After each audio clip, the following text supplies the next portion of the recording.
Hello everyone. Today I just want to talk a little bit about stand placement.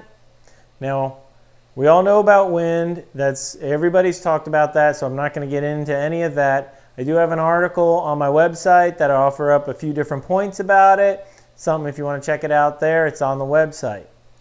What I want to talk about today is once you've found that area of concentrated deer activity, you've done your scouting, you've got a good intersection of two deer runs coming together, how can you best set up on that spot to give yourself the best opportunity at a good, easy shot on a deer? Now, some of the things that I've seen as I go through the woods, I see other people who've set up right on top of ambush points, right on top of deer runs, and that doesn't really work well if you're always having the deer walk under you, not to mention it doesn't conceal you too well. So I put some videos together of scenes in the woods. I've walked some trails in the woods to use some examples for you, and we'll jump into that here. So I'm walking in on an old logging trail that's cut through some mature timber. They use this trail to do a clear cut deeper into the woods. There's a lot of deer activity. There's a couple scrapes that I passed on my way up to this point right here, which is the border of the clear cut. Much older now, probably 12-15 years. But with a lot of these clear cuts, the deer like to use the outside perimeter as some easy walking. As you can see, they don't grow up as much, and because of the outside edges of the trees, shades it from too much underbrush. So this is a great spot. There's actually also a deer run that's going to cut through right back through here. So it's a four-way intersection for you. Now what I see a lot of hunters do is they come to the top of the tee and set up right here. Depending on trees and brush, there's a vantage point to see there. You got the deer coming right in front of you there. And you can also see up the other side of the tee, all three sides. Now one downfall is you got some deer coming in behind you, and you hopefully don't want to have them sneaking in and catch you moving. The other thing is, if you get a small buck or a small doe coming in on you, you risk being spotted by them. You got to remember, the more you can see, the more the deer walking down the trail can see of you. And the other downfall is they're walking directly at you. About the only worse shot than a deer walking directly at you is a deer walking directly away. So what I like to do is set up on a point like this, is look off to the sides of the tee. Now there's a big tree right here, nice and straight. It's good to put a climber on, but once again, you're right on top of this ambush point. I like to set up a great easy archery shot's 20 yards. So over here, we have a nice tree, fairly straight. And this one right here, it's set about 15 yards from where I'm standing. So it's a good shot. I'm standing directly in the middle of the tee, right where the deer are going to be cutting through.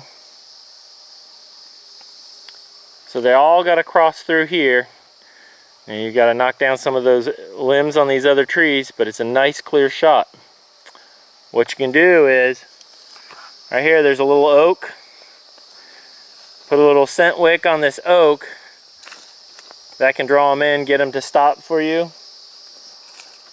A little bush here, you could do the same thing, or just pour some scent on the ground. So the great vantage point of being off the trail on that tree there is going to be the fact that you're going to be able to still see the whole intersection, see the deer approaching, but also you're going to be a lot more concealed as the deer move through. They're not walking directly at you, and as they walk, so we'll pretend I'm a deer, as they walk down these trails, there's a lot of other trees, small brush that are in movement while you're standing there. So you're not just out in the open as they're walking directly at you.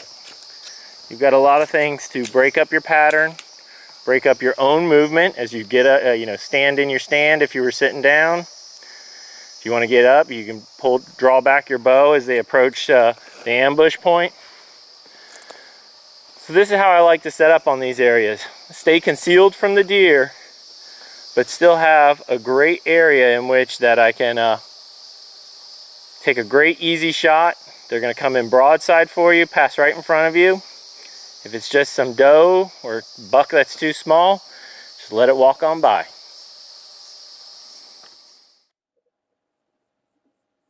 Alright everyone, just going to go over real quick, just kind of a look down of that T section. So the yellow dash lines, those are essentially just where the deer are moving. You can tell by the tracks and the trails that they're cutting through these areas. This little deer run that cuts into the clear cut itself. This is the trail that goes around the clear cut. Here's our logging road. And what I see most hunters do and set up is they set up right here. Okay? And it seems logical. You want to have a good visual lane to the left, a good visual lane to the right, and also into the logging trail coming up.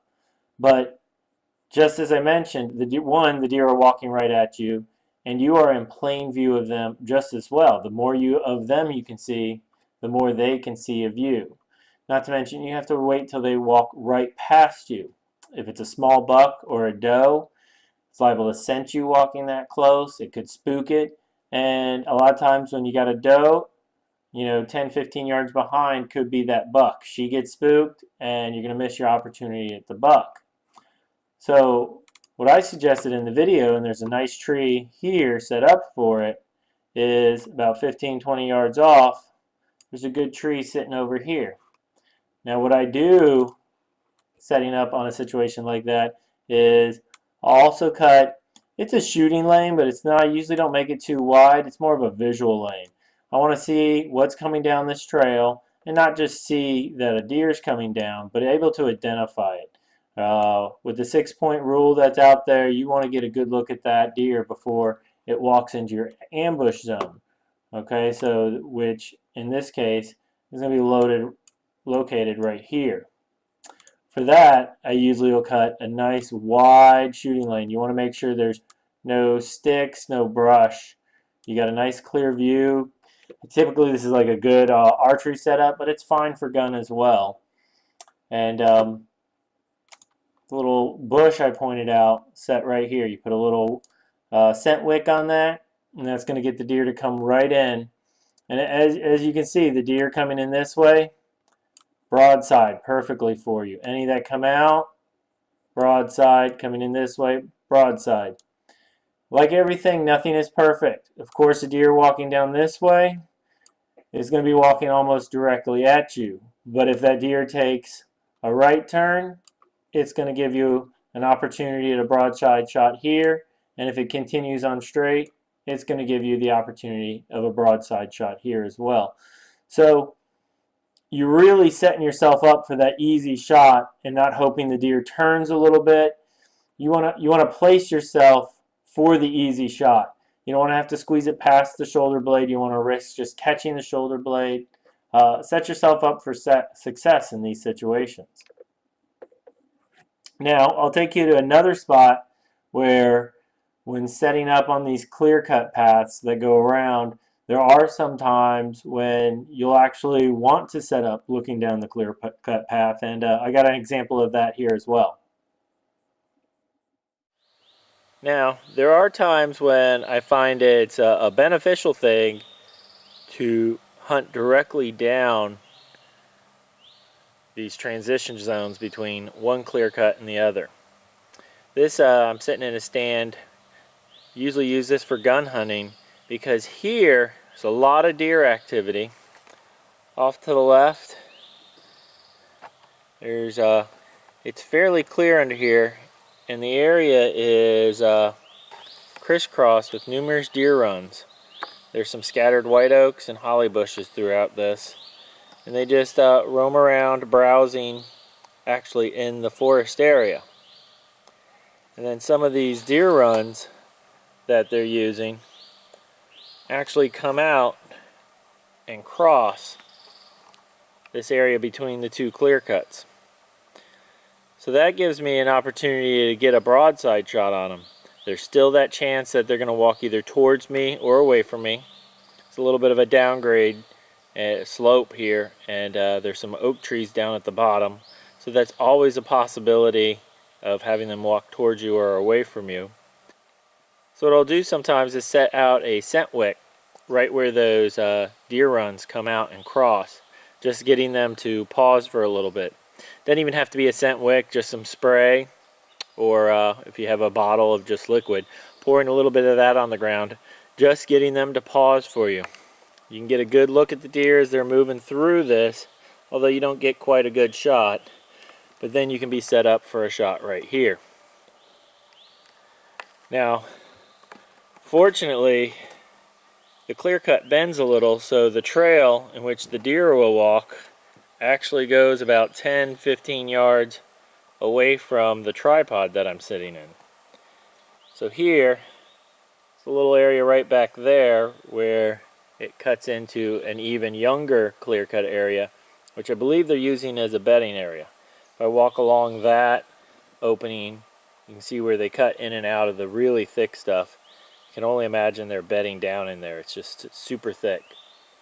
I've left a lot of that area up there uncut. A lot of times I like to cut the trails open. The deer tend to use the trails more when they're open. But this is probably going to be where my back is to, and I don't want them sneaking out quietly to bust me. Also over on this side, because it's a tripod, I can center the stand up between the available shooting lanes and don't have to look for necessarily a perfect tree to set up on. So I have a cut through shooting lane here in the clear cut itself. The one to the back that I just spoke about, as well as about 60 yards where a few of the deer runs cross and come out into this opening here. So this will set me up for a good opportunity, a lot of deer movement. Hopefully there's some bigger bucks. I'm going to set out some cameras before gun season. Because the range is so great on these, and there's nothing that really funnels them near the stand, I'm just going to leave this as a gun stand, maybe muzzle loader, and just use it for that. Other areas that I have set up where the deer, I can get the deer funneled in right at 20 yards, or that first tee spot that I spoke about where the deer were using the trails directly, that's something a little bit set up better for archery.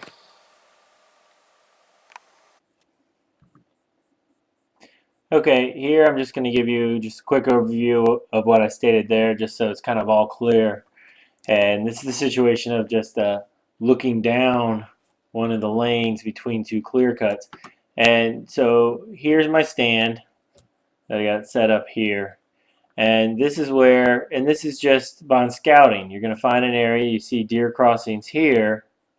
And as you see that, as I went through and scouted into these woods above here, I had found lots of little, there'd be a white oak here, a white oak here, some holly bushes, just a lot of areas where the deer were running around through here. It's fairly open, not open enough to hunt, nowhere where you had shooting lanes, but it's definitely a daytime browsing area. Now, way down about 700 yards in this direction, there's a clear cut, probably only a year or two old. Everything's only still about knee, mid-thigh high, and I'm sure that's a nighttime feeding area for them.